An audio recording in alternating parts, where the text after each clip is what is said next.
વડોદરામાં વધતી મોંઘવારી અને ભ્રષ્ટાચાર મુદ્દે કોંગ્રેસનું ઉગ્ર પ્રદર્શન, સરકારની નીતિઓનો કર્યો આકરો વિરોધ। વડોદરા શહેરમાં આસમાને પહોંચેલી મોંઘવારી અને વહીવટી તંત્રમાં વ્યાપક બનતા ભ્રષ્ટાચારના વિરોધમાં વડોદરા શહેર કોંગ્રેસ દ્વારા આજે સઘન વિરોધ પ્રદર્શન યોજવામાં આવ્યું હતું।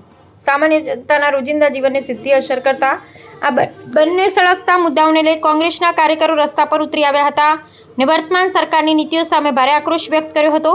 આ દેખાવોમાં સ્થાનિક કોંગ્રેસી નેતાઓ, મહિલા પાંખ અને યુવા કાર્યકર્તાઓ મોટી સંખ્યામાં જોડાયા હતા, જેમણે હાથમાં પ્લે કાર્ડ અને બેનર્સ રાખીને સરકાર વિરોધી સૂત્રોચ્ચાર કર્યા હતા। પક્ષના આગેવાનોએ આક્ષેપ કર્યો હતો કે શાસક પક્ષના વહીવટમાં જીવન જરૂરી ચીજવસ્તુઓના ભાવ કૂદકે અને ભૂસકે વધી રહ્યા છે, જ્યારે બીજી તરફ સરકારી કચેરીઓમાં ભ્રષ્ટાચાર નાથવામાં તંત્ર સદંતર નિષ્ફળ નીવડ્યું છે।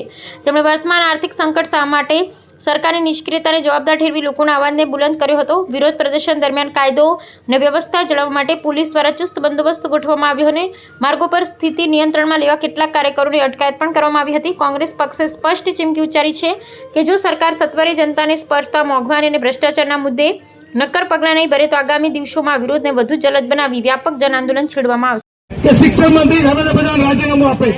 આ દેશના નેતા રાહુલ ગાંધી આખા દેશમાં ગરીબ અને મધ્યમ લોકોની લડાઈ લડી રહ્યા છે અને એમને પણ માંગણી કરી છે કે ભાજપના નેતાઓમાં શરમ હોય તો શિક્ષણ મંત્રી રાજીનામું આપો અને આ દેશના પ્રધાનમંત્રી જે અમેરિકાની કઠપૂતળી બનીને કામ કરી રહ્યા છે, તમે વિચાર કરો કે જયારે કોંગ્રેસની સરકાર હતી, ડોક્ટર મનમોહનસિંહ પ્રધાનમંત્રી હતા, જે કાચું તેલ, જે ક્રૂડ ઓઇલ, જેનો ભાવ આંતરરાષ્ટ્રીય માર્કેટમાં ઓછો હતો, ત્યારે પેટ્રોલ ડીઝલ વધારે હતો, ત્યારે પેટ્રોલ ડીઝલ અહીંયા સસ્તા મળતા અને આજે જયારે ક્રૂડ ઓઇલ, કાચા તેલનો ભાવ ઘટ્યો છે, ત્યારે પેટ્રોલ ડીઝલ સેન્ચુરી મારી છે 100 ની પાર।